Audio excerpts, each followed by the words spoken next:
Lo escuchamos. Hola, hola. Ahora sí, ¿me escuchan?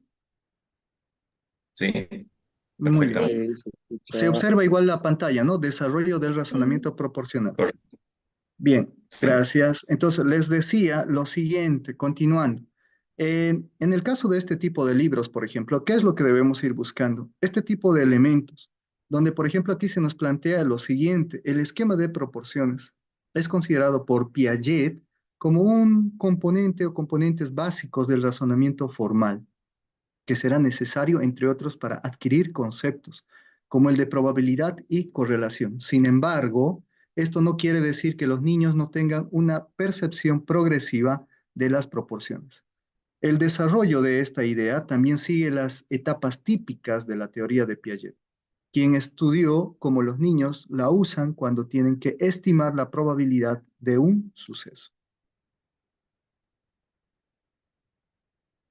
Y se nos plantea unas tareas típicas, por ejemplo, del tema de progresiones. Entonces, estas ejemplificaciones, si bien ustedes en el examen, por ejemplo, no les va a aparecer como pregunta como tal, porque imagínense, le van a decir cuál es el conjunto, etcétera. En este caso, por ejemplo, en la caja A se han metido dos fichas azules y una ficha roja. En la caja B se han metido tres fichas azules y una ficha roja. Observa el dibujo y les hacen la misma pregunta. ¿Cuál caja elegirías para hacer la extracción? ¿No? O sea, en todo caso, este tipo de preguntas de repente no tienen mucha dificultad y por lo tanto los ejercicios que se plantean dentro de este libro son similares. Su dificultad es muy simple, muy básico, pero eso no significa que nosotros dejemos de lado esos ejercicios, porque no pueden ingresar en el examen como resolver el siguiente problema como tal, pero sí la parte didáctica y la parte pedagógica. Esos elementos son los que van a ingresar y ser tomados de estos ejercicios y colocados en el examen. Entonces, para la resolución, por ejemplo, de este tipo de ejercicios, obviamente nosotros, ¿qué es lo que tendríamos que hacer? Una pequeña, una probabilidad, básicamente, y ver el análisis del número de casos favorables, el número de casos posibles. El resultado para la primera, para la caja A, será 0,3 periódico y para la caja B será 0,25. ¿No? La pregunta nos decía, ¿cuál elegirías al hacer la extracción? Obviamente ya en base a eso ustedes determinan, pues, ¿no? ¿Cuál elijo? El que tengo mayor probabilidades, por lógica. Pero esta actividad se ha planteado a niños y más adelante nos muestra cómo respondieron los niños. Ahora, obviamente esto yo lo hago para que ustedes tengan, digamos, ahí la resolución, ¿no? Pero no la resolución de los niños, que de repente no es similar y tampoco los niños aplican pues estas fórmulas todavía, sino simplemente ellos hacen el estudio a partir de cómo van resolviendo, ¿no? Con su experiencia, con su conocimiento, eh, este tipo de preguntas. En el caso, por ejemplo, nos plantea un segundo práctico.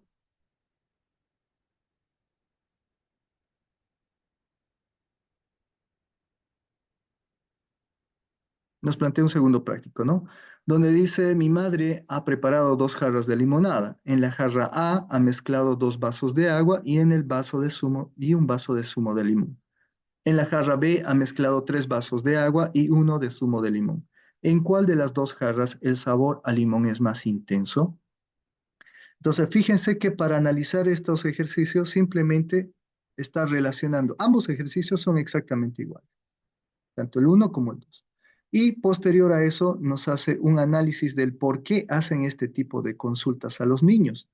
Básicamente nos dice, ¿no? En estas tareas hay cuatro datos, dos pares de datos para cada una de estas jarras o cajas, en las que queremos comparar. Y, A, número de vasos de limón, jarra A en la tarea 2, o número de casos favorables a la urna o a la caja, en todo caso, A en la tarea 1. Y así sucesivamente vamos haciendo ese análisis. Pero si ustedes observan, los ejercicios son básicamente los mismos. En la anterior, por ejemplo, planteábamos en caso de número de casos favorables, pero de las cajas, y en este caso de los vasos que se agregan a cada jarra, ¿no? Y los resultados son prácticamente iguales. ¿Qué es lo que buscan con esto? Solamente realizar el análisis de cómo respondieron los niños. No tanto así la respuesta en sí, si es correcta, si no es correcta, etcétera, sino el cómo fueron respondiendo estos niños estas preguntas. Por ejemplo, aquí nos dice, la dificultad de estas tareas depende de los valores relativos de estos cuatro datos. En la tabla 1 describimos algunas etapas que pasan los niños para resolver tareas como la 1 y la 2, hasta llegar al alcance del razonamiento proporcional del adulto. Entonces, fíjense que no necesariamente ellos se están centrando, este libro no se centra en la resolución de este tipo de ejercicios, sino en el análisis de lo que obtienen después, de cómo resolvieron los niños. Y nos plantean estas tablas, que estos sí son importantes, ¿no? Nos plantean etapas, nos plantean el nombre de las etapas, nos dicen las edades de los niños que deberían estar atravesando estas etapas, nos plantean los ejemplos que son A, B, C y D, por si acaso son los ejemplos que están arriba, perdón, son, son estas de acá, son A, B, C y D, ¿no? Ya ustedes en el libro, los que están siguiendo el libro, eh, pueden observar que aquí hace una comparación nada más. Las capacidades requeridas para poder sobrepasar estas dificultades y las estrategias de razonamiento que se plantean. En la primera, por ejemplo, nos dice la etapa cero, que básicamente su nombre sería simbólica. Las edades en las que comprende esta etapa sería de 2 a 0, de 2 años, 0 meses, de 2 años, hasta los 2 años. Ejemplos, bueno, eso ya no lo vamos a tomar si no estaríamos retrocediendo constantemente. Las capacidades requeridas, distinguir el agua del zumo de limón, en el caso de la jarra. Las estrategias, buscar la jarra que solo tiene zumo. Etapa 1A, intuitiva inferior, de 3 a 6. De 3 a 6 años. De 3 años o 6 meses. Acá nos dice lo siguiente. Bueno, esto igual vamos a verlo en el punto anterior que está dentro de la clasificación que hacía de A, B, C y D. Eso no lo vamos a retroceder, si no estaríamos retrocediendo constantemente. Comparar el primer elemento del par. Las estrategias. Las dos jarras tienen igual cantidad de agua. Una tiene más zumo de limón, luego tiene el sabor más intenso. Intuitiva media. Compara el segundo término del par. Las dos jarras tienen igual cantidad de limón. Una tiene más agua, luego tiene el sabor menos intenso. Intuitiva superior. Observa la relación de orden inversa entre los términos de los dos pares. Y por último, la concreta inferior, que es igualdad de términos en cada ejemplificación. Nos faltaba. En la jarra A en la jarra A hay igual de agua que zumo. En la jarra B también hay igual de agua que zumo. Concreta superior. La misma proporción entre los términos de ambos pares. Formal inferior. En alguno de los pares los términos son múltiplos. Formal superior. Comparar fracciones con distinto denominador. Bueno, en esta tabla podemos observar cómo solamente en las etapas, con los nombres vayamos por favor, van adecuando estos nombres a las diferentes capacidades que los niños van adquiriendo, ¿no? De simbólica, intuitiva inferior, intuitiva media, intuitiva superior. Luego viene la concreta inferior, concreta superior. Ya no existe concreta media, sino concreta superior. Luego viene formal inferior y formal superior. En el último, formal superior, ya el estudiante analiza las fracciones como tal y hace las comparaciones en función del denominador.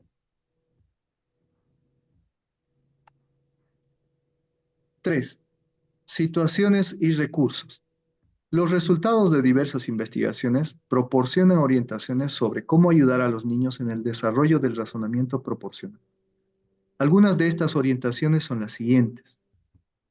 Bien, anteriormente yo ya he mencionado que para los exámenes por lo general siempre se han tomado clasificaciones y definiciones, siempre, clasificaciones y definiciones. Y en este caso, por ejemplo, si bien esta no es una clasificación como tal, sí es algo muy relevante porque nos dice que estas son algunas orientaciones que podemos seguir, ¿no? En el caso de las proporciones, las orientaciones sobre cómo ayudar a los niños en el desarrollo del razonamiento proporcional.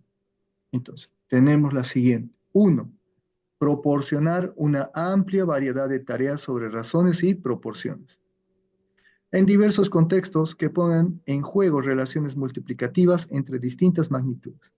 Lo relevante de esto y lo que debemos subrayar, uno, proporcionar una amplia variedad de tareas sobre razones y proporciones. Número dos, estimular la discusión y experimentación en la comparación y predicción de razones, ¿no? Importante. Estimular la discusión y experimentación en la comparación y predicción de razones. Procurar que los niños distingan las situaciones de comparaciones multiplicativas. Tres, ayudar a los niños a relacionar el razonamiento proporcional con otros procesos matemáticos, ¿no? El concepto de fracción unitaria es muy similar a la de tasa unitaria. Entonces, es decir, hacemos que el niño relacione aquel contenido que va desarrollado dentro de las proporciones con otros que pueden existir dentro del proceso del aprendizaje de la matemática. Cuatro, reconocer los métodos mecánicos de manipulación de símbolos con los esquemas del tipo de regla de tres para resolver problemas de proporcionalidad no son apropiados para el desarrollo del razonamiento proporcional. No se deberían introducir hasta que los alumnos tengan un cierto dominio de los métodos intuitivos y con un fundamento temático consistente. Entonces, ¿qué es lo que nos menciona este punto? Básicamente que primero el estudiante tiene que desarrollar la capacidad intuitiva de poder discernir, ¿no? De forma intuitiva aquel problema que se le ha planteado, los elementos y todo lo relacionado al problema. Y no directamente ingresar con una solución. Para este ejercicio utilizan la regla de tres, es decir, no hacer eso, sino para aplicar la regla de tres, el estudiante tiene que haber desarrollado esos niveles, esas etapas, perdón, que estaban dentro de la tabla, ¿recuerdan? Intuitiva inferior, intuitiva media, intuitiva superior.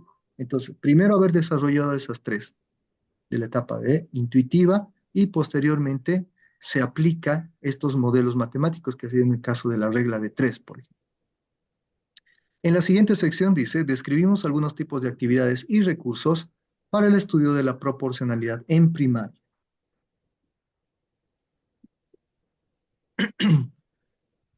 Selección de razones equivalentes.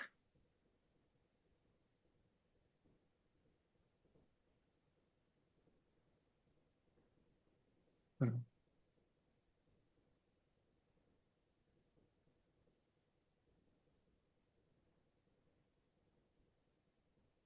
Selección de razones equivalentes. En este tipo de actividades se presenta una razón entre cantidades de objetos o medidas y los alumnos deben seleccionar una razón equivalente, entre otras dadas. El centro de atención será el apoyo intuitivo de por qué los pares seleccionados tienen la misma razón. En estas actividades es de gran utilidad incluir pares de razones que no sean proporcionales, pero que tengan una diferencia común. Por ejemplo, 5 octavos y 9 doceavos. No son razones equivalentes, pero la diferencia entre los numeradores y los denominadores es la misma. La situación fuerza a los estudiantes a pensar en términos multiplicativos y no aditivos. Bueno, en las sesiones anteriores habíamos observado, por ejemplo, que las primeras operaciones y los planteamientos según el contenido que plantea este modelo educativo, decía que primero teníamos que desarrollar las capacidades aditivas, es decir, de suma y resta dentro de los estudiantes. Ahora, nos dice que a partir de las proporciones tenemos que desarrollar estas capacidades multiplicativas, ¿no es cierto? No tanto las aditivas, porque en el anterior sesión hemos visto que con el contenido 2 y 1 se desarrollan las capacidades aditivas. Actividad 1. Igual, en el texto se plantean este tipo de actividades. Ahora, de estas actividades, ¿será que la misma actividad puede servirnos para un examen de ascenso? La actividad en sí, no, de repente la información que tiene dentro. Por eso vayamos a leer esta información y veamos qué pregunta puede ser aplicada dentro de este examen, o de repente toda la información que está dentro de estas actividades no son relevantes. Preparar fichas en las que se muestran objetos de diferentes en diversas cantidades. ¿Cómo se muestra en la figura? Se muestra acá, ¿no? Cajas y camiones. Hay algunas fichas que en la razón entre las cajas y los camiones sea la misma. Dada una ficha, los alumnos deben seleccionar otra ficha que tenga la misma razón entre el número de objetos. Esta tarea lleva a los alumnos a realizar una comparación numérica multiplicativa y no visual. Introduce las nociones de la razón como la tasa, ¿no? La comparación de cantidades de magnitudes diferentes. Bien, ahí me detengo porque básicamente este ejercicio no puede ser aplicado dentro de un examen. Uno, por la cantidad. Dos, por el espacio necesario. Puede ser que nos planteen, por ejemplo, hay algunas fichas en que la razón entre las cajas y los camiones sea la misma. Ya, puede ser una pregunta que se podría introducir al examen, pero el espacio que necesitarían en la hoja del examen sería muy amplio, porque tendrían que colocar todos estos gráficos, porque esta actividad surge de este gráfico, ¿no? No se No, ve, Inge. No se ve la pantalla del ejercicio, dice. Seguimos en la 3.1. se quedó en el 3.1. A ver, permítanme, por favor. Se ve, licenciado, la presentación. ¿Se ven los camiones y las cajitas? ¿Perdón? No, no se ve el ejemplo. No se Negativo, ve. Negativo, no se ve. Esto no está en el 3.1. Selección de razones equivalentes.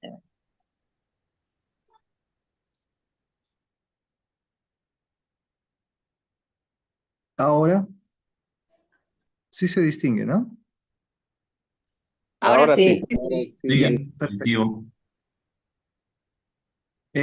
Les mencionaba que esta actividad no puede ser aplicada dentro del examen porque los gráficos requerirían una gran cantidad de espacio de la hoja. Aquellos que ya han dado, por ejemplo, un examen previo, o de repente ya han observado por imágenes y demás que siempre se filtran los exámenes, son columnas. Y en esas columnas el espacio que se tiene para colocar la pregunta y las posibles respuestas es muy corto, muy pequeño. Por lo tanto, colocar gráficos ahí, de repente que quiten por lo menos media columna, ¿Dónde ha venido? para ellos es muy, Abrile la puerta. no es Al adecuado. Miles, Por dile. favor, los Al Miles, micrófonos, dile que le abre y que le colegas, mire. La mamá dice que le abres y que le Anda, el por señor está favor, los tocando la puerta. ¿Qué es, micrófonos. Ramiro? Bien. Eh, en todo caso, para el examen, si bien en la gestión pasada, por ejemplo, colocaron gráficos pequeños, qué sé yo, un triángulo para la resolución de ese ejercicio de trigonometría, etcétera, pero no gráficos como tal, como estos que se muestran acá, por ejemplo. Entonces, yo puedo colocar como pregunta, ¿hay algunas fichas en que la razón entre las cajas y los camiones sea la misma?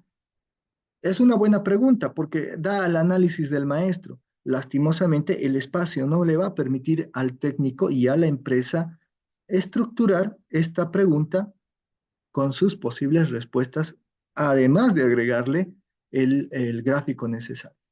Entonces, este tipo de información es irrelevante, no vamos a perder mucho tiempo haciendo su análisis, pero sí este tipo de actividades que se encuentran acá, por ejemplo, en la página 3.2, en el punto 3.2, perdón, progresiones crecientes y decrecientes de cantidades. ¿Qué nos indica ahí? Un tipo de actividad que se puede proponer a los alumnos para introducir las series proporcionales puede ser la continuación de series de cantidades que corresponden según su factor de escala y que se refieren a situaciones familiares.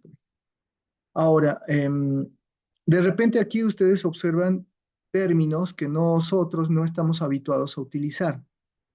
Y alguno puede decirme, entonces, ¿cómo va a suceder en el examen? ¿Qué es lo que va a suceder? ¿Le van a cambiar los términos? No.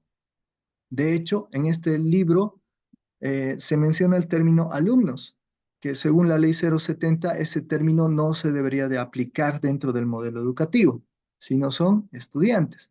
Sin embargo, una de las directrices que se le daba a los técnicos en su momento fue que ellos no deben modificar nada de lo que está en el libro.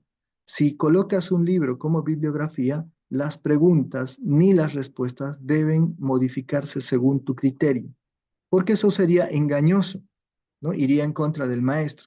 Puedes complejizar la pregunta, qué sé yo, buscando un término en las respuestas y cambiándole los sinónimos, que eso es lo que se acostumbra a hacer, pero no podemos cambiarle los términos. Por lo tanto, ahí si ustedes observan la palabra alumnos, no hay que sorprenderse.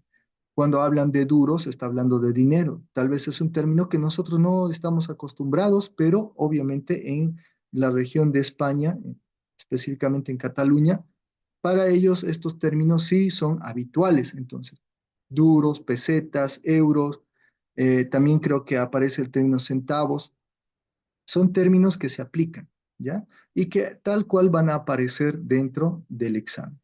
Siempre y cuando tomen este ejemplo para el examen. Ojo, no significa que sí o sí va a aparecer, ¿no? Depende del técnico también. Yo quiero que ingrese este ejercicio, por lo tanto tengo que agarrarlo tal cual está en el libro, sin cambiarle nada. No puedo cambiarle nada.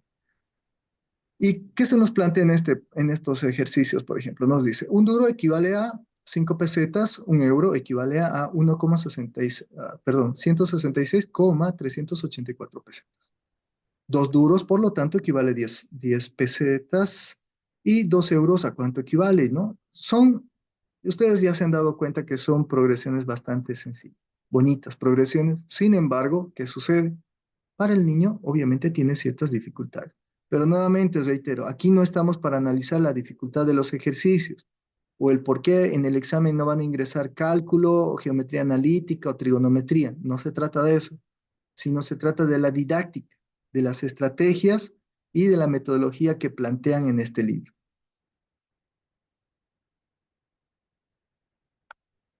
Bueno, obviamente desde nuestra experiencia podemos aplicar nosotros modelos matemáticos que estamos habitualmente acostumbrados a utilizar y poder resolver estos ejercicios, ¿no es cierto? Porque aquí nos dice 10 duros, entonces, ¿a cuánto equivale? Ya simplemente hacemos un pequeño análisis a través de esta fórmula de el n término y determinamos que para la décima posición son 50 pesetas, ¿no es cierto? Lo propio para el segundo, en el caso del tiempo. En el caso del tiempo tenemos que para la posición 20ª tenemos 3.000, perdón, en este caso es para los euros, no me equivoco, para los euros. 3.327,68 pesetas, ¿no? Equivale a 20 euros. Y así sucesivamente. También se nos plantea otros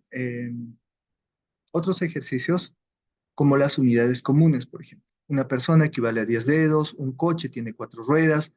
Fíjense que hacen ejemplos muy relacionados, ¿no? Para los niños y nos dicen, esta actividad se debe proponer también de manera que en lugar de multiplicar por un factor constante, la operación consista en dividir. Obviamente aquí ya ustedes tienen los resultados, 600 céntimos equivale a 6 euros, por lo tanto 300 céntimos equivale a 3 euros. Lo que están haciendo es la división directa, ¿no? 600 refrescos, 180 céntimos y 3 refrescos, 90 céntimos. Sí, por lo tanto, 2 refrescos equivalen a 60 céntimos. Estas actividades se pueden proporcionar desde los primeros niveles y estamos hablando de los primeros niveles de primaria. Bien, ahora vamos a ver cómo hemos estado siguiendo la lectura. De repente han ido repasando ustedes, remarcando el contenido que hemos ido observando, y para eso necesito que vayamos respondiendo estas pequeñas preguntas, ¿no? ¿Cómo consideró Piaget el esquema de proporción? Es, el esquema de proporción es considerado, inciso A, como un componente básico del razonamiento formal, inciso B, como un elemento primordial de la lógica formal, inciso C, como un componente primordial de la lógica formal, inciso D, no corresponde a la etapa intermedio de la suma, etcétera. Cualquier cosa nos pueden disparar en el último inciso. Sin embargo, la mayoría de las respuestas, de las posibles respuestas en este tipo de exámenes, siempre son la misma, es decir, solamente varían en una palabra, un sinónimo, le van cambiando, cambiando de posiciones los términos, etcétera. Y es porque de alguna forma la instructiva hacia los técnicos es de no mentir, sino causar confusión. Eso es lo que pueden hacer ellos. Y una forma muy común de causar confusión dentro de las posibles respuestas es cambiar los términos, utilizar un sinónimo por el término correcto o mover las palabras de posición. En este caso, por ejemplo, ¿cuál es la respuesta correcta? El inciso A, ¿no? Piaget creía que el esquema de proporciones consideraba al esquema de proporción como un componente básico del razonamiento formal. De nuevo, el Piaget consideraba al esquema de proporción como un componente básico del razonamiento formal. De acuerdo con las etapas que pasan los niños para resolver tareas, la etapa intuitiva inferior IA corresponde a, bueno, solamente vayamos por la etapa intuitiva inferior. Recuerden que estaban esas etapas en la tabla que habíamos observado, que había un nivel 0, un nivel IA, un nivel IB y así sucesivamente. Pero en la intuitiva, en la 0, en las intuitivas nos aparece intuitiva inferior, intuitiva media, intuitiva superior, ¿no? Entonces, ¿a cuál corresponde? La intuitiva inferior, ¿cuál es?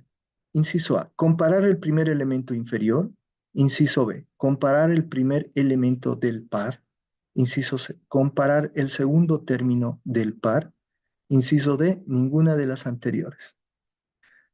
No consideramos en este caso, por ejemplo, la notación que colocaban de A, B, C y D, porque para que se estructure preguntas de acuerdo a esas notaciones, se tendría que colocar dentro del mismo examen como referencia la misma notación. Y obviamente eso quitaría muchísimo espacio. Por lo tanto, no es conveniente tomar esa situación, sino simplemente las estrategias que se plantean o lo que significaba, ¿no?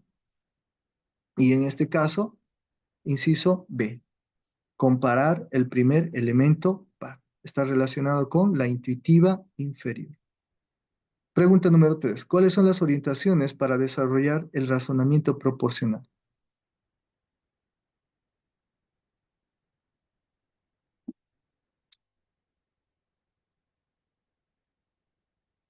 ¿Cuáles son las orientaciones para desarrollar el razonamiento proporcional? Proporcionar una amplia variedad de tareas sobre razones y proporciones en diversos contextos. Recuerdan que estábamos repasando eso, 1, 2, 3 y 4, ¿no? Son 4 puntos. Pero vamos a ver esto que nos plantea. Segundo, inciso B, estimular la discusión y experimentación en la comparación y predicción de razones. Inciso C, ayudar a los niños a relacionar el razonamiento proporcional con otros procesos matemáticos. El inciso A sí corresponde, ¿no es cierto? Proporcionar una amplia variedad de tareas sobre las razones y proporciones en diversos contextos, es decir, contextualizados, pero aplicar mucha tarea para que ellos vayan desarrollando esas capacidades. El inciso B decía estimular la discusión y la experimentación en la comparación y predicción de razones. El inciso C, ayudar a los niños a relacionar el razonamiento proporcional con los procesos matemáticos. Inciso D, todos los anteriores. Inciso E, ninguno de los anteriores. Y en este caso, a pesar de que faltaría el cuarto, ¿no? La cuarta orientación, todos los anteriores son y corresponden a las orientaciones de desarrollar el razonamiento proporcional. Por lo tanto, ¿cuál es la respuesta correcta? El inciso D, todos los anteriores. Bien, pasamos entonces a la página 292, ¿ya? Pasamos a la página 292 y ahí encontramos didáctica de la geometría para maestros. Vamos a la didáctica de geometría para maestros. Ahí lo propio, encontramos lo siguiente, hallamos esto de las orientaciones curriculares, pero ya hemos hablado de por qué no debemos perder tiempo y esfuerzo en memorizar esto que está dentro del primer punto en cada capítulo, que son las orientaciones curriculares. Porque aquí habla sobre el diseño curricular base del modelo educativo de Cataluña, que no es nuestro modelo educativo, por lo tanto no tenemos por qué demorar o quitarle tiempo o estar repasando cosas que no corresponden a nuestro medio. Después aparecen hechos, conceptos y principios. Estos hechos, conceptos y principios se podría decir que son parte de los contenidos, ¿no es cierto?, del modelo educativo de esta región de España. Nosotros tenemos nuestros propios contenidos. De hecho, yo les sugiero lo siguiente, porque una pregunta preguntas que siempre aparecen es la siguiente. Dice, en el quinto año de educación secundaria, el contenido de, qué sé yo, a ver, vamos a poner lo siguiente. ¿Cuál es el contenido correspondiente al segundo trimestre del quinto de secundaria? Así. ¿Cuál es el contenido correspondiente al segundo trimestre de quinto de secundaria? De educación secundaria comunitaria y productiva. Y se supone que nosotros de memoria tendríamos que conocer como matemáticos, profesores del área, todo el contenido de primero, segundo, tercero, cuarto, quinto y sexto. Aunque tal vez en la práctica nosotros pues no estamos al pie de la letra, ¿no es cierto? Pero eso es una pregunta que siempre aparece en los exámenes de ascenso. O sea, obviamente no siempre la de quinto, pero me refiero a que ese tipo de pregunta, en cuanto a lo que es el contenido de la malla curricular, siempre está presente. Unas dos o tres preguntas siempre aparecen, ¿no? Como sugerencia. Entonces, hay que repasar nuestro contenido, nuestro propio contenido. Por lo tanto, esta parte la vamos a dejar de lado. Cuando ustedes hagan la lectura de estos libros, de este libro, sáltense la parte de orientaciones curriculares, ¿ya? Salten esa parte porque ahí lo que hacen es más el análisis del programa de estudios de la región de Cataluña, ¿no? En España. Y lo propio en la parte de procedimientos, etcétera, ¿no? Incluso ahí muestran los objetivos, que nosotros ya no tenemos objetivos, por ejemplo, tenemos objetivo por año de escolaridad y nuestros perfiles de salida. Para ellos, esto llegaría a ser el equivalente a los perfiles de salida, pero como ya he mencionado, nosotros no podemos estar perdiendo tiempo en hacer el análisis de un programa de estudio que no nos corresponde. Pasen directamente al punto 2, como anteriormente ya les he indicado. Pasamos al punto 2 en la página 301, desarrollo cognitivo. Ahora, en la progresión de los aprendizajes, en la progresión en el aprendizaje. La investigación de Piaget sobre el desarrollo de conceptos geométricos. Ahora estamos en el tema de geometría. ¿Qué es lo que nos indica? Las primeras interacciones del niño pequeño con su entorno, previas al desarrollo del lenguaje, se basan casi totalmente en las experiencias espaciales, muy en particular a través de los sentidos de la vista y el tacto. Más tarde se desarrolla el lenguaje y adquiere significado en el seno y en el contexto del entorno físico. Piaget, como resultado de sus numerosos experimentos, propuso una teoría del desarrollo de los conceptos espaciales en el niño. Distingue entre percepción, que define como el conocimiento de objetos resultante del contacto directo con ellos, y representación o imagen mental, que comporta la evocación de objetos en ausencia de ellos. Las capacidades de percepción del niño se desarrollan hasta la edad de 2 años, estado sensoriomotor, mientras que la capacidad de reconstrucción de imágenes espaciales comienzan hacia la edad de los 2 años. Y en la mayoría de los casos es perfeccionada desde los 7 años en adelante.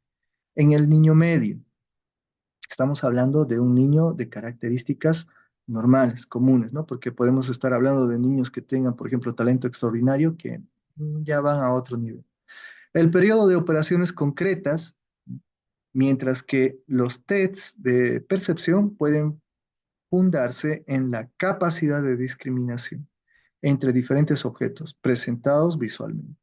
Los tests de representación, o sea, de imaginación mental, de los cuales se vale Piaget, se fundan en la capacidad para identificar formas al tacto y a la capacidad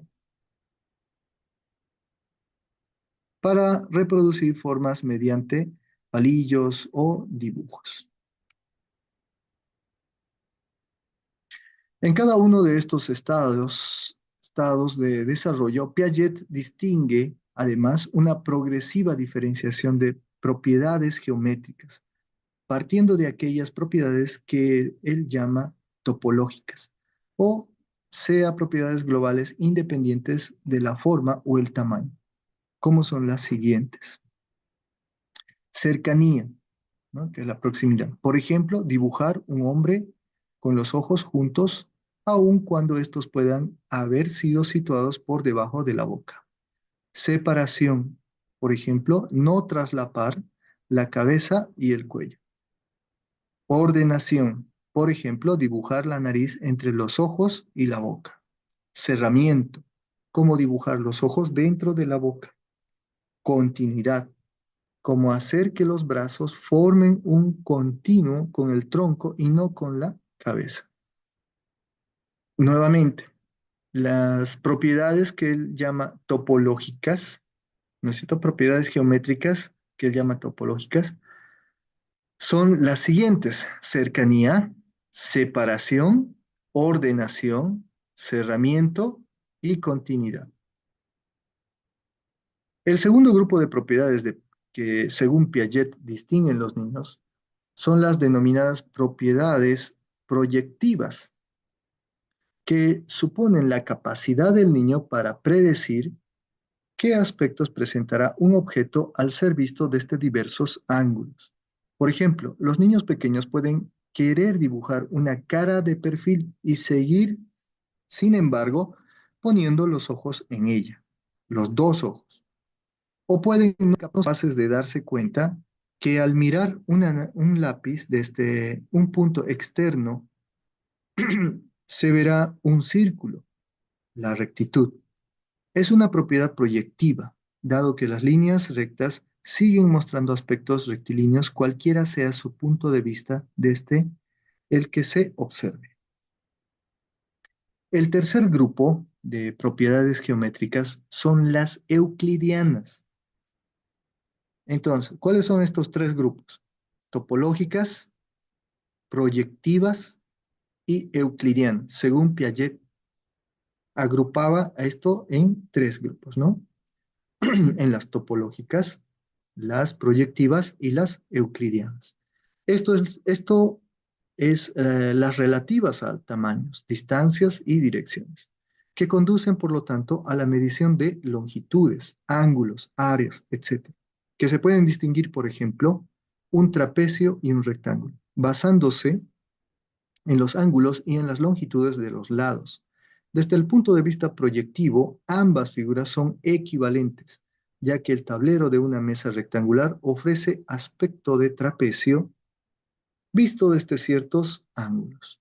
Los niños pueden, en este estadio, reproducir las posiciones exactas de un punto en una página o una figura geométrica y decidir qué líneas y ángulos han de medir para ello. 2.2. El modelo de los niveles de Van Gil. En la didáctica de la geometría ha tenido una fuerte influencia el trabajo desarrollado por Pierre Van Gil y Dina van Geldof, Geldof para comprender y orientar el desarrollo del pensamiento geométrico de los estudiantes. El modelo teórico conocido como el de los niveles de Van Gil comenzó a proponerse en 1959 y ha sido objeto de abundantes experimentaciones e investigaciones que han llevado a introducir diversas matizaciones, pero que aún continúa siendo útil para organizar el currículo de geometría en la educación primaria y secundaria. Entonces es importante porque de alguna forma este modelo permite estructurar los contenidos de geometría no solo para primaria, sino también para el nivel de secundaria. En este modelo se proponen 5 niveles jerárquicos para describir la comprensión y el dominio de las nociones y habilidades espaciales. Cada uno de los 5 niveles describe procesos de pensamiento que se ponen en juego ante tareas y situaciones geométricas. A continuación, describimos brevemente las características de los 5 niveles y los tipos de actividades que pueden desarrollarse en cada uno de ellos. Estos son los niveles de Van Gogh. Para no hacerlo muy largo, yo ya lo he recortado y ya ustedes pueden tenerlo obviamente en la diapositiva, pero si están siguiendo con el libro se darán cuenta que es un poquito más amplio este punto, ¿no? El nivel 0, estamos hablando de la escala de Van Gogh, nos habla de lo siguiente: visualización.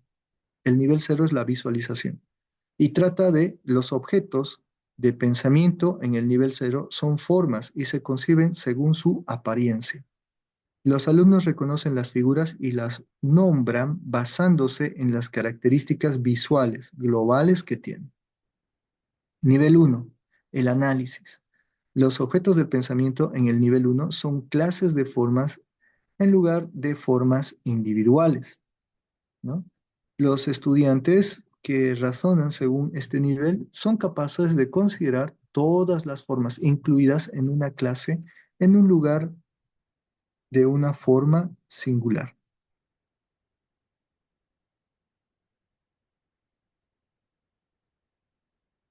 El nivel 2, deducción informal.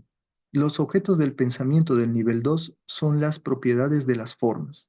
A medida que los estudiantes comienzan a ser capaces de pensar sobre propiedades de los objetos geométricos, sin las restricciones de un objeto particular, son capaces de desarrollar relaciones entre estas propiedades. Si los 4 ángulos son rectos y la figura es un rectángulo, si es un cuadrado, todos los lados son rectos. Si es un cuadrado, entonces debe ser un rectángulo.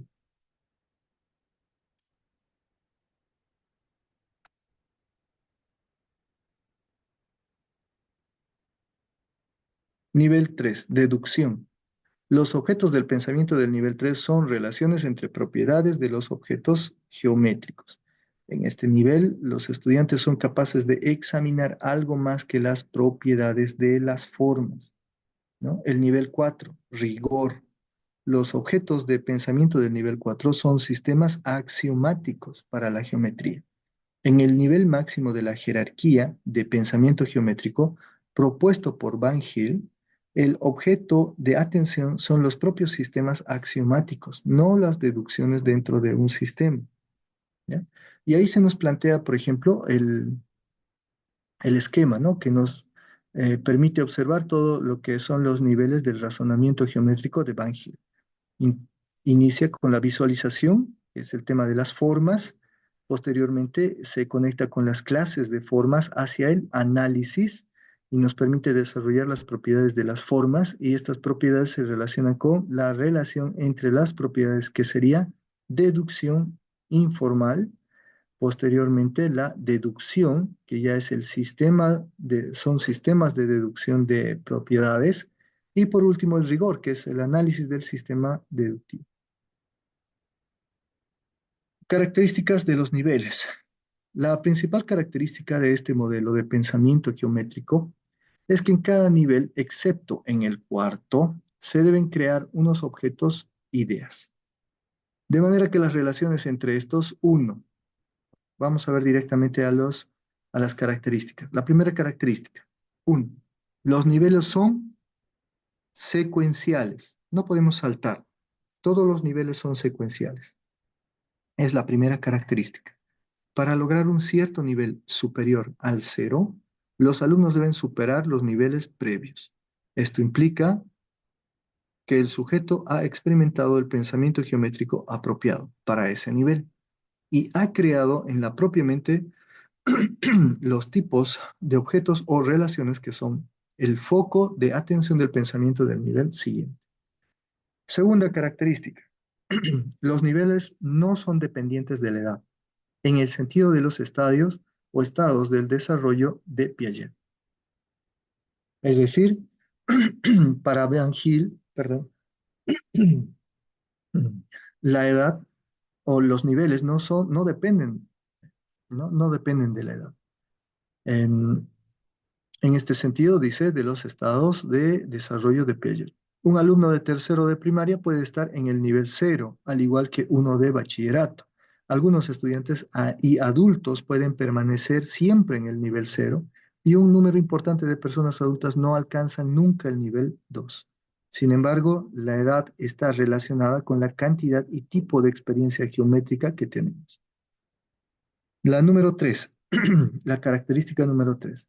La experiencia geométrica es el principal factor que influye en la progresión de niveles.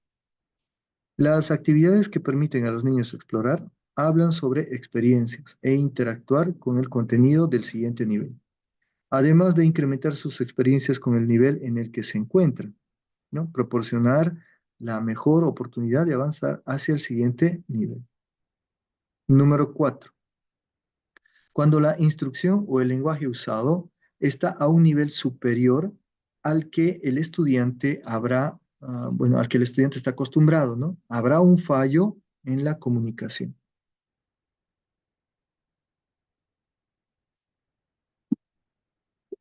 Esto ocurre muy a menudo. De repente, cuando tenemos nosotros estudiantes nuevos, sobre todo en el curso, que no están habituados a la terminología, tal vez. Hay muchos de nosotros, colegas, que utilizamos la terminología matemática así al pie de la letra, y otros que de repente creemos que es mejor o de repente flexibilizar esa terminología utilizando términos más amigables, más conocidos, más coloquiales, etcétera, etcétera, ¿no? Más allá de eso, no vamos a hacer un análisis en este momento de si es correcto o no es correcto.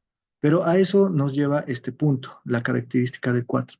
Nos dice que si en un principio, en un primer nivel, estamos utilizando los términos que son adecuados para ese nivel y de repente empezamos a utilizar terminología o lenguaje matemático mucho más abstracto del nivel que estamos utilizando, incurrimos en esta porque va a haber una falla de comunicación.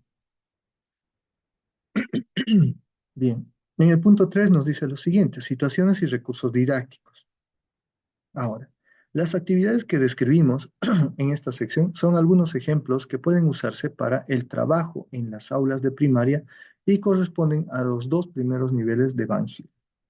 Las actividades características del nivel 2 son más propias de atención en el primer ciclo de educación secundaria.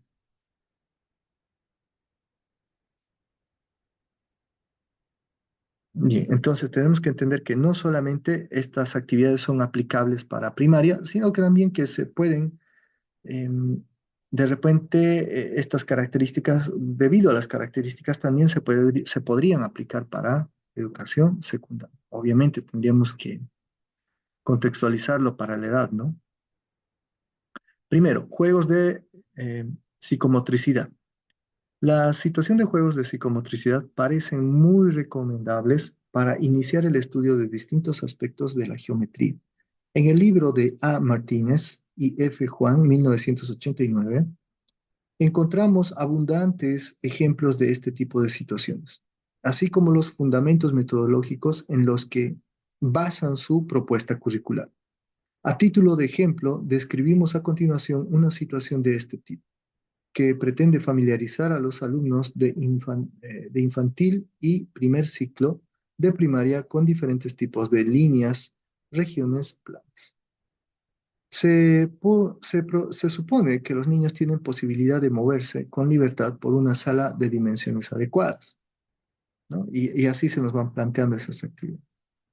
Pasamos al punto 3.2, descripción y calificación de objetos. Lo que está resaltado de repente es lo más relevante que pueden encontrar en este punto, ¿ya? Porque es lo único que tal vez se podría utilizar como pregunta para un examen, ¿no? A pesar de que nos dice en las primeras actividades se deben a partir del propio vocabulario que usan los niños para describir una forma geométrica, introduciendo nuevas palabras a medida que sea apropiado. La realización de las actividades como las siguientes puede ser ocasión de introducir los nombres usuales de los cuerpos geométricos. Uno de los primeros tipos de actividades más importantes que se pueden proponer a los niños es ofrecer la oportunidad de encontrar semejanzas y diferencias entre una gran variedad de formas.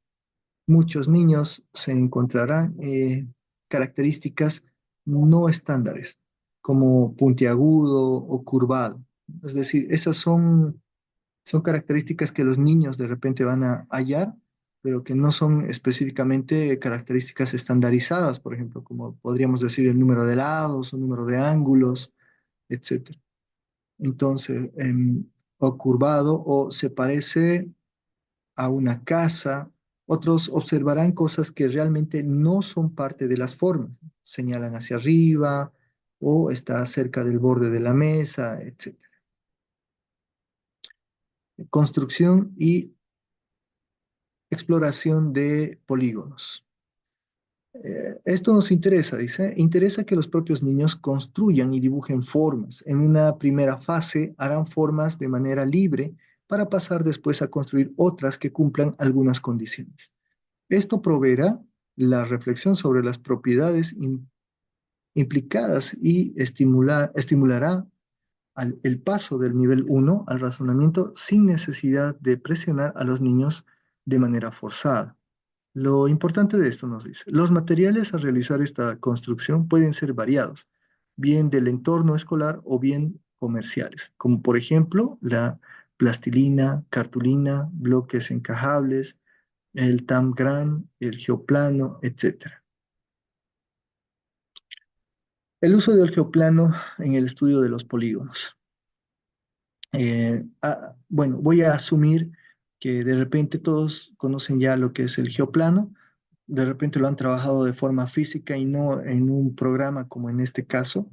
En forma física, por ejemplo, nosotros trabajábamos con el geoplano con un pedazo de madera, con varios clavitos y ligas, ¿no es cierto? Ya ahí iban formando las pequeñas figuritas geométricas o las formas que los chicos podían identificar.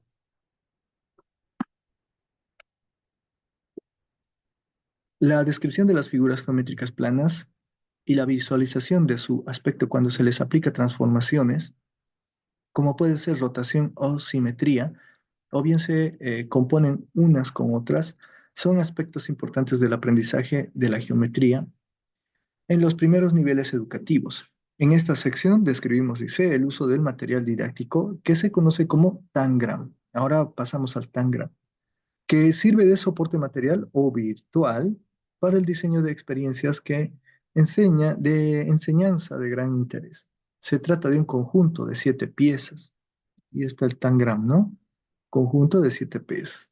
Un rompecabezas que permite plantear una gran variedad de problemas y experiencias geométricas, para lo cual usaremos el ejemplo electrónico elaborado por la NCTM. Bueno, es un ejemplo electrónico que es un programa, ¿no? Sin embargo, ustedes conocen el Tangram, obviamente podemos pillarlo en un software o de forma física también.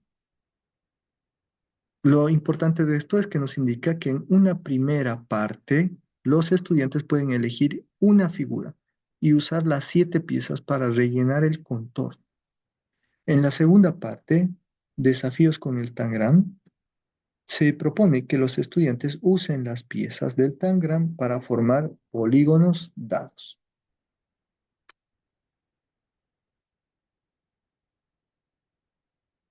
Geometría dinámica, Logo y Cabri. Si bien dispone de la escuela de un aula con ordenadores, bueno, eso estamos hablando de condiciones ideales también. Es posible utilizar programas comerciales disponibles para el estudio de la geometría. Entre estos programas podemos citar el Cabri y el módulo de la geometría de la tortuga, del lenguaje de programación Logo, Godino y Batacanero, 1985. Conflictos en el aprendizaje, instrumentos de evaluación.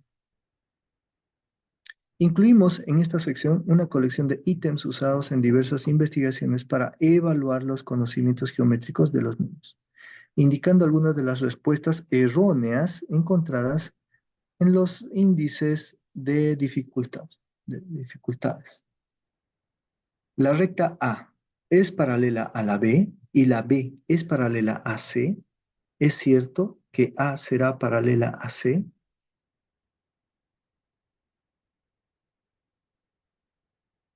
En este problema se nos está planteando, ¿no? Que la recta A es paralela a B y la B es paralela a C. Entonces, ya ustedes van razonando, pero si vamos al punto de vista de un niño, se van a dar cuenta que su razonamiento es muy diferente. Si tomamos, por ejemplo, eso y lo colocamos en forma de pregunta de examen de ascenso, ¿cómo podría estructurarse? ¿Cuál es la respuesta que dieron los niños en la siguiente pregunta? Ojo, esta sería la pregunta, si es que tomasen ese contenido. ¿Cuál es la respuesta que dieron los niños a la siguiente pregunta? La respuesta A es paralelo a B y B es paralelo a C. ¿Es cierto que será paralela a C? ¿A será paralela a C? Inciso A, no sé, no, porque B está en medio. Inciso B, sí, porque por correlación de paralelismo. Inciso C, no, ya que al prolongar A y C se cortan en un punto. Inciso D, ninguno de los anteriores. Según las respuestas que dieron los niños, la respuesta correcta es, uy, se me baja un poquito esto, es la A, inciso A. No porque B está en medio. Para los niños, cuando mostraron esta imagen, según el análisis que dieron, es que no podían ser paralelos porque básicamente B interfería entre A y C. Entonces, ¿y por qué esta pregunta podría ser como examen? Porque básicamente nosotros estamos tan acostumbrados a nuestra área que no lo vemos desde el punto de vista pedagógico, desde el niño, sino simplemente, no, es que es así, son paralelas, porque si me dice si A es paralela a B, B es paralela a C, por lo tanto son paralelas, ¿no? Por correlación, pero en este caso nos pregunta, ¿cómo respondieron los niños? Ya les he mencionado que este examen no se trata de los ejercicios, sino de la didáctica, la metodología y las estrategias que utilizaron para hacer el análisis de esos contenidos de ese programa de estudio. Una segunda pregunta, dice, evalúese con segundo. En el trapecio ABCD, dos de sus ángulos son rectos y un tercer ángulo mide 54 grados. ¿Cuánto mide el ángulo desconocido? Este ejercicio sí está dentro de este libro, por si acaso. Fue uno de los ejercicios que le dieron a los niños para ver a qué nivel llegaba su capacidad de análisis en el ámbito de la geometría. ¿Cuál es la respuesta correcta? Obviamente, ahí tenemos, ¿no? Respuesta correcta. Pero, ¿de dónde surge eso? De la sumatoria que podemos realizar ahí, ¿no? 360 grados equivalentes a 90 más 54 más X. 54 grados, por si acaso, viene del dato que nos da en el problema. Y los 90, obviamente, de, de un trapecio rectangular, ¿no? Cuyas bases superior e inferior son paralelas. Por favor, el micrófono, no se quiten el micrófono. Y una vez hecho el despeje y las operaciones necesarias, sabemos que X es equivalente a 126 grados. Pero los niños razonaron, obviamente ellos razonaron de una forma diferente. Bien, simplemente para que lo tengan ya de conocimiento, este problema también está dentro de este libro. Tercera, ¿cuáles son los niveles del pensamiento geométrico? ¿Cuáles son los niveles del pensamiento geométrico? Ojo, que no nos están colocando los niveles de Van Hill. Inciso A, nivel 0, análisis. 1, visualización. 2, deducción informal. 3, deducción. 4, rigor. Inciso B, visualización. 1, análisis. 2, inducción informal, perdón. 3, deducción. 4, rigor. Inciso C, 0, visualización. 1, análisis. 2, deducción formal. 3, deducción. 4, rigor. Inciso D, ninguno de los anteriores. Y respuesta correcta, inciso B. Los niveles del pensamiento geométrico son la visualización, análisis, deducción informal, deducción y rigor. Bueno, pasemos a otro capítulo.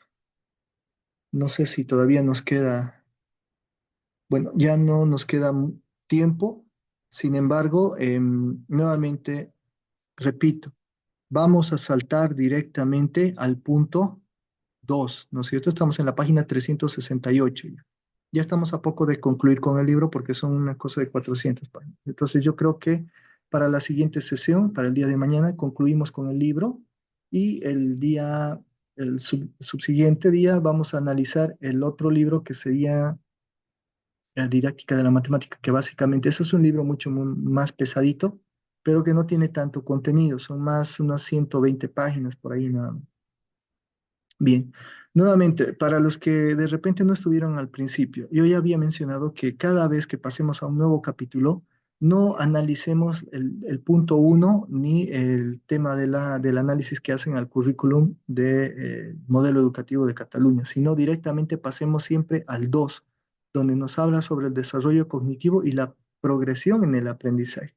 Es decir, desarrollo cognitivo, el desarrollo de esas capacidades de pensamiento y la progresión en el aprendizaje, la medida en la que debe ir desarrollándose y avanzando este proceso de aprendizaje.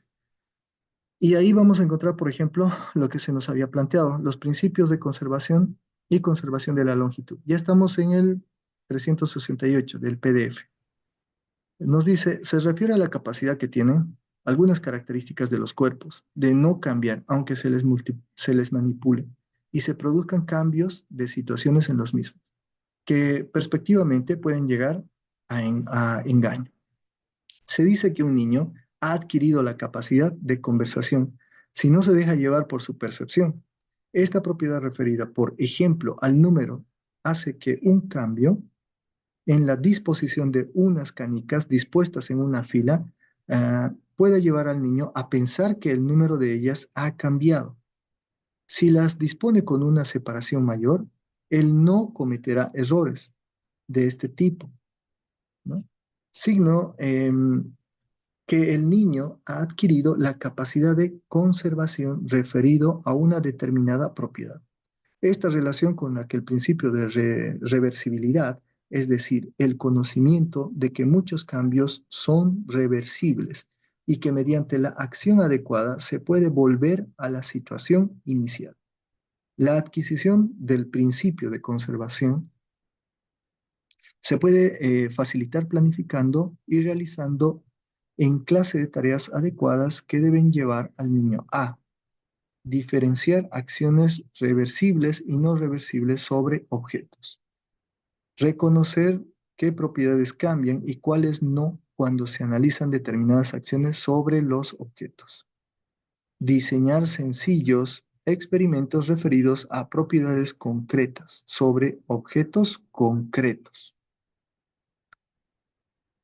Bien, también algunos contenidos ya resaltados para este punto, como por ejemplo, conservación de la longitud, nos dice. Hay que distinguir, siguiendo la terminología de Piaget, varias etapas en las que se refiere la adquisición del principio de conservación de la longitud por parte del niño. En un primer estado, la longitud de una línea, ya sea recta, curva o poligonal, va a depender solo de los extremos. En un segundo estado, los segmentos que en un principio reconoce la misma longitud, deja de tenerla. Al desplazar uno de ellos, pues el niño se fija solo en el punto final de cada segmento y no en los puntos iniciales. El tercer estado. En el tercer estado es cuando el niño percibe como iguales longitudes que realmente lo son, independientemente de las consideraciones ajenas, y es entonces alrededor de los 7 años cuando adquiere el principio de conservación de la longitud. Facetas y etapas del estudio de la medición en la escuela. ¿Cómo aprende un chico a medir? Si analizamos el proceso, encontramos que se trata de una mezcla de importantes destrezas sensoriales y perceptivas, con aspectos de geometría y aritmética. Nuevamente repito, este contenido es mucho más amplio, pero yo ya lo he seleccionado para su estudio, para que ustedes ya lo puedan tener en desde diapositivas y poder estudiar de repente de manera más sintética. Papel de la percepción en la medición. La medición comienza con la percepción de lo que debe ser medido. Explicar las marcas de un termómetro a un niño sin desarrollar primero alguna sensación de percepción de lo que mide no es sino otra manera de leer escalas. Papel de la comparación. La percepción es el comienzo de la medición y la comparación sigue a la percepción. Búsqueda de un referente. La comparación de las cosas es adecuada cuando deseamos hacer enunciados de equivalencia o de equivalencias. Tú eres más alta que yo soy más alto que mi hermana pequeña, etcétera, ¿no? Muy bien. Conflictos.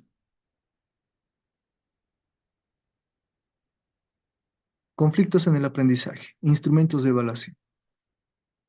A continuación, incluimos algunas tareas descritas en Dixon, Brown y Gibson en 1984, que han sido tomadas de distintas investigaciones. 1. Conservación de la longitud, porque estamos en ese contenido. ¿Cuál es la longitud del lado inclinado? De este lado inclinado en este triángulo rectángulo. 4 cuadrados, más de 4 cuadrados, menos de 4 cuadrados. Eso no significa que en el examen ingrese a nosotros nos pongan ese dibujo y nos digan cuál es la longitud de la hipotenusa de ese cuadrado y no nos vamos a poner a aplicar, qué sé yo, el teorema de Pitágoras u otro teorema para estar resolviendo eso, ¿no? Esto se trata de la metodología, del por qué han hecho esta pregunta a los niños. El porcentaje de respuestas correctas a los 12 años es del 38% y el 40% a los 13 años. La respuesta más frecuente es que la longitud es 4 cuadrados, ¿no? Segunda, comparación de las longitudes. Plantearon estas actividades, estos 3 problemas a los niños. Y se pregunta a los niños cuál de las 3 figuras siguientes tiene la mayor longitud, la primera, la segunda o la tercera. Dice, hasta los 6 o 7 años los niños piensan que la tercera figura es la que tiene mayor longitud. ¿Mm? Ese tipo de preguntas con sus respuestas podrían ingresar dentro de este examen, sí, porque nos podrían indicar, eh, dado la comparación de longitudes del siguiente ejemplo, y nos ponen este gráfico, los niños de 6 a 7 años interpretaron que, ¿y qué es lo que interpretaron? Nosotros ahí tenemos que responder que la tercera figura es la que tiene mayor longitud, ¿no? Porque nos podrían decir que la primera figura, inciso A, la primera figura tiene mayor longitud, inciso B, la segunda figura tiene mayor longitud, inciso C, la tercera figura tiene mayor longitud, inciso C, que todas las figuras tienen la misma longitud, o inciso D, perdón, o inciso E, ninguna de las anteriores. Entonces, nosotros tenemos que responder de acuerdo a lo que dice el libro. Y el libro nos dice que los niños de 6 a 7 años piensan que la tercera figura es la que tiene mayor longitud. De igual manera, en algunos otros ejemplos sobre la conservación del peso, por ejemplo, ¿no? Para la conservación del peso. Dice, se toma una bola de plastilina redonda y se pregunta si pesa lo mismo cuando se estira en una forma de salchicha. Se toma un juego de muñecas rusas y se pregunta cuánto pesa si cuando todas estas muñecas se meten una dentro de la otra o si cuando se sacan unas afuera de las otras.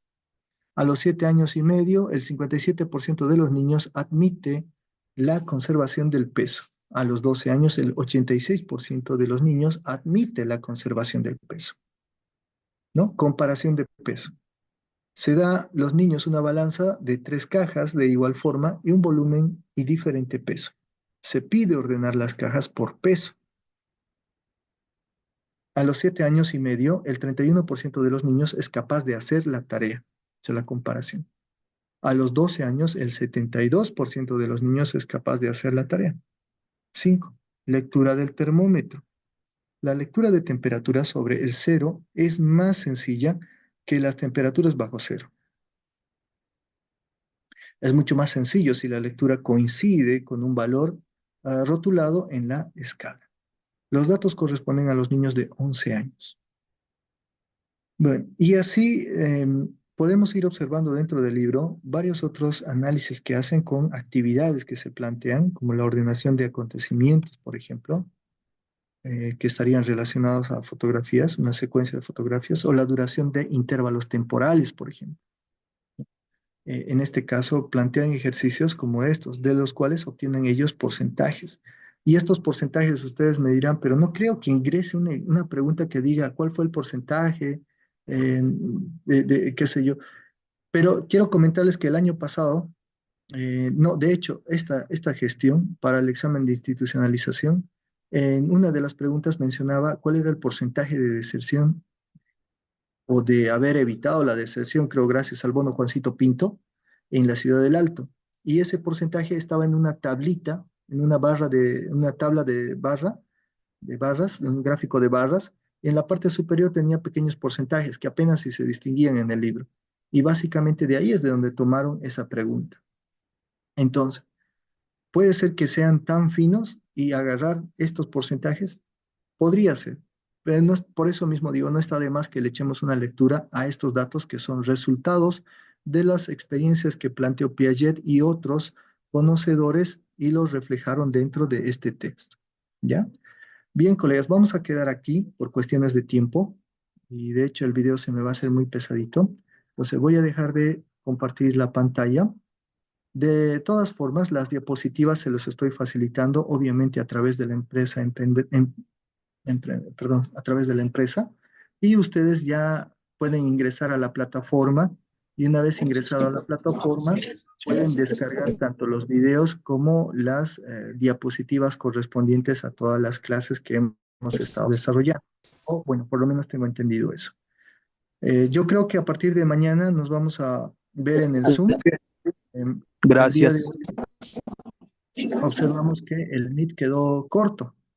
Así que, colegas, solamente me queda decirles, por favor, que en base a estas directrices vayamos repasando el texto.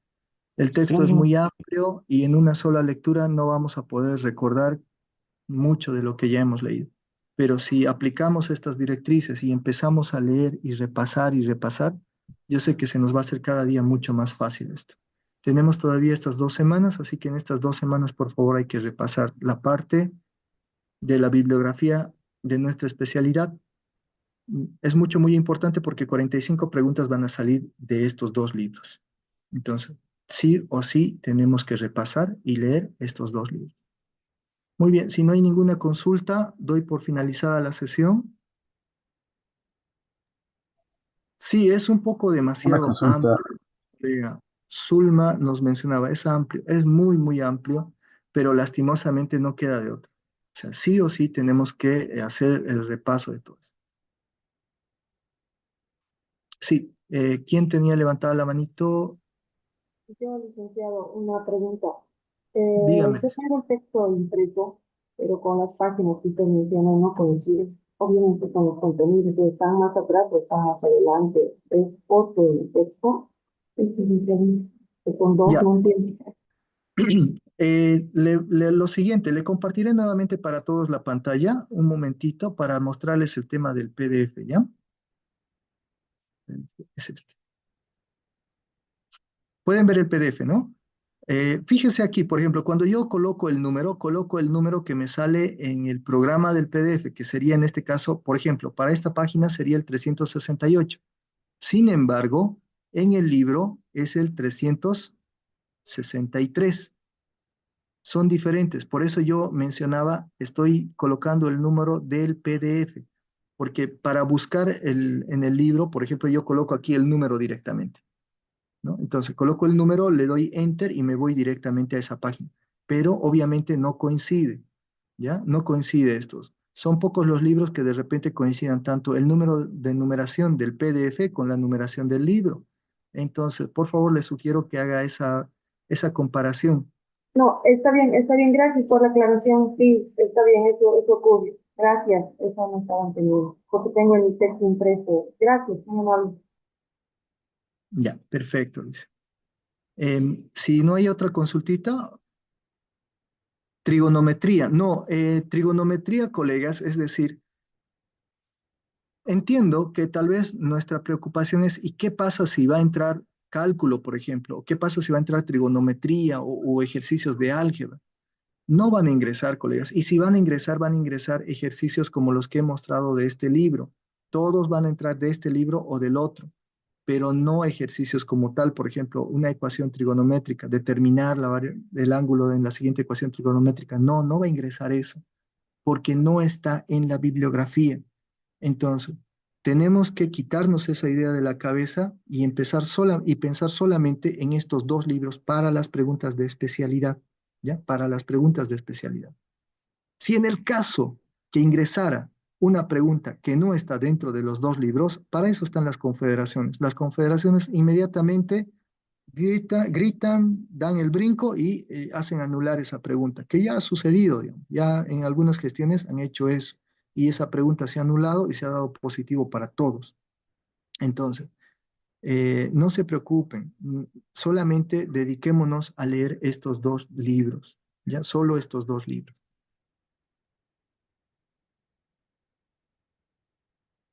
Licen, ¿Sí? de las clases anteriores, Licen, tal vez no sé si pueden subir a la plataforma o si no, a este grupo, ¿no? Porque ya estamos en página 60. No sé, ya estamos, los primeros capítulos, ¿no? Muchos deben estar en esa situación también, ¿no? No he visto, Licen. Gracias. Le comento que las diapositivas y demás están en la plataforma. Creo que incluso hay un videíto que les enseña cómo actualizar su plataforma, porque creo que hay que actualizarlo para que les salga todos los videos y todas las diapositivas, ¿ya? Entonces yo les sugiero por favor que de repente desde la Academia Emprender les van a facilitar a ustedes el videíto, creo que lo tienen ya el videíto, el enlace, para que puedan observar cómo actualizar su plataforma cuando ingresen con su usuario. Entonces, simplemente eso, pero no se preocupen que los criterios básicamente son similares. Lo que ahora, por ejemplo, hemos visto, que eso del punto uno y todo eso, no leerlo, no lo lean, porque es irrelevante. Es como leer el modelo educativo de otro país que ni siquiera va a ingresar dentro del examen. Entonces, vámonos directamente a lo que nos compete. Punto dos, esos temas así bien relevantes que son la didáctica, la pedagogía, las definiciones, esas cositas, ¿no? Las ejemplificaciones y las aplicaciones, por ejemplo, que vimos, esos ejemplos que aplicaron a los niños, los porcentajes. Eso es lo que debemos ir viendo y analizando. Muy bien, colegas, el tiempo ustedes han visto se nos hace Gracias, un poquito corto. Sí, el año Licen. pasado entró ejercicios. Aquí nos dice la Licen Marlene, el año pasado entró ejercicios. Exactamente, Licen, el año pasado entró ejercicios. Pero revise la bibliografía del año pasado. El año pasado incluso el libro que el Ministerio de Educación da a los muchachos estaba como bibliografía. También había libros, si mal no me equivoco, de la serie Shaun. También creo que estaba este libro de precálculo de James Steele, no recuerdo muy bien, pero son libros netamente de matemática. En este caso, la bibliografía solo son estos dos libros. Y en estos dos libros no hay esos ejercicios que nosotros estamos acostumbrados a resolver. Entonces, nuevamente repito, colegas, sí, exactamente, el año pasado entró. Este año también puede entrar. Lo acabamos de ver, los ejercicios sencillitos que yo he resuelto aquí a medida que vamos revisando, vamos resolviendo esos dos de geometría, los de proporcionalidad, por ejemplo, esos fuimos resolviendo, ¿no? Pero son sencillitos, son ejercicios bastante básicos, entonces no requieren mucha dificultad. Pero así, ejercicios como tal, no va a haber. Muy bien. Licen, Sí. una sugerencia. Eh, en estos talleres no podríamos hacer los simulacros así en vivo de los textos, bueno, del texto que he expuesto hoy día ya una parte, ¿no? Leerlo o leerlo nosotros anticipado y hacerlos un simulacro y poder participar. Sería tal vez una forma un poquito más fácil de estudiarlo o de memorizarlo más claro, ¿no? De hecho, ustedes tengo entendido que tienen en la plataforma simulacros. Por lo general, lo que estábamos, el método de trabajo era elaborar o hacer la lectura de un contenido y empezar a resolver algunas preguntas, como lo hemos estado haciendo ahora, digamos, unas 5 o 6 preguntas de un contenido. Pero también tengo entendido que ustedes tienen simulacros em, en en la plataforma, ¿ya? Entonces, sí, vamos a ir resolviendo algunas preguntas igual, no se preocupen de eso, pero lo que yo considero es que ustedes anticipadamente necesariamente tienen que ir repasando. Así como yo voy subrayando, han visto que voy recortando solamente lo más relevante, ustedes pueden ir resaltando lo que es más importante, las clasificaciones, definiciones y todo eso. Ah, bien, la profe Maya nos dice, ojalá sea así, solo entre lo del libro. En realidad, profe, tendría que entrar solo de lo de estos 2 libros, porque esa es la bibliografía. Entonces, cada año ingresa solo lo que está en la bibliografía y no puede ingresar nada que esté fuera de la bibliografía. Eso es obviamente un acuerdo que se tiene entre las confederaciones. Además, imagínense qué tan engañoso podría ser a nivel nacional que a usted le digan, de estos 2 libros voy a tomar el examen y que luego le planten un tercer libro y que de ahí es de donde tomen o den el examen. Anteriormente, ha habido reclamos de que, por ejemplo, en un examen no se ha tomado en cuenta preguntas que no estaban en la bibliografía, pero eso ha sido mentira, la verdad. Hay que ser conscientes. Cuando hicieron ese reclamo, se consideró las preguntas del cuchillo de palo, pero estaba en la bibliografía. El punto es que nosotros no lo leímos porque era un libro incipiente que de repente nadie lo tomó en cuenta. Sin embargo, la mayor cantidad de las preguntas salieron de ese pequeño libro. Entonces, hay una diferencia entre lo que nosotros tenemos que tomar en cuenta y lo que está en la bibliografía. Solamente concentrémonos en la bibliografía de este año, ¿sí? Solamente hagan eso. ¿Listo? Em, Dicen, ¿Sí? eh, disculpe, de repente no está por demás, ¿no? Mencionar que en el texto de lo que es didáctica uno estaba revisando y bueno, allí pude evidenciar, ¿no? Que hay algunas operaciones en base a problemas, ¿no? En el tema de porcentaje y después conjuntos, si no me equivoco. Entonces, yo creo que hay que darle una repasada nomás, ¿no, Licen? Porque puede ser que también se manifieste en base a problemas, ¿no? O es que es 100% seguro que no va a haber desarrollo de ejercicios, no sé, esa es mi duda, Licen. No, como ya he mencionado, por ejemplo, aquí, ¿qué es lo que hicimos? Agarramos los ejercicios que nos plantean, pero ellos lo utilizan para hacer el análisis de cómo responden los niños, ¿no es cierto? En el otro libro es similar. Plantean ejercicios y no se concentran tanto en la solución, sino en el procedimiento, cómo llegan al mismo camino. Igualmente, creo que no recuerdo muy bien en qué sesión ya hicimos la lectura de ese libro y vimos algunos de esos problemas. Si bien son problemas, por ejemplo, utilizan conjuntos y demás, no son muy complejos, pero sí, igual vamos a hacer el análisis una vez que estemos en ese libro. En eso sí, no se preocupe. Ahora, yo creo que los libros, para mí, el examen más sencillo es el que se tenga que resolver los ejercicios, porque el procedimiento ya lo conocemos, la verdad. O sea, el procedimiento siempre va a ser un proceso algorítmico que nosotros ya lo dominamos. Pero en cambio, este tipo de libros para mí es más complejo porque tengo que recordar esas estrategias, esas metodologías, tengo que recordar esos criterios que ellos utilizan, esos porcentajes. Es mucho más difícil tener un libro que sea de esta característica, que es netamente literal, a un libro en el que se nos plantee todo tipo de ejercicios, porque en esos ejercicios depende mucho del dominio del maestro. Si usted conoce muy bien su área, resuelve cualquier ejercicio, incluso sin el proceso.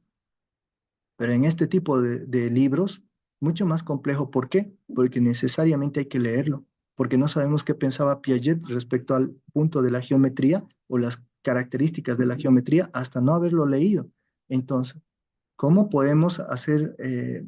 No podemos pensar que aquí tal vez va a ser más fácil o más difícil. Desde mi punto de vista, es más fácil cuando nos dan los ejercicios, porque solo se trata de resolver y llegar a un resultado exacto. Pero en este caso es mucho más complejo porque hay que leer todo el libro. Entonces yo les sugiero nuevamente que sigamos repasando y si hay que repasar y repasar y repasar, no tenemos de otro. Tenemos que hacer eso. Listo, colegas, nos vemos el día de mañana y que estén muy bien y a continuar con el repaso. Hasta luego. Hasta luego, Lice. Hasta luego.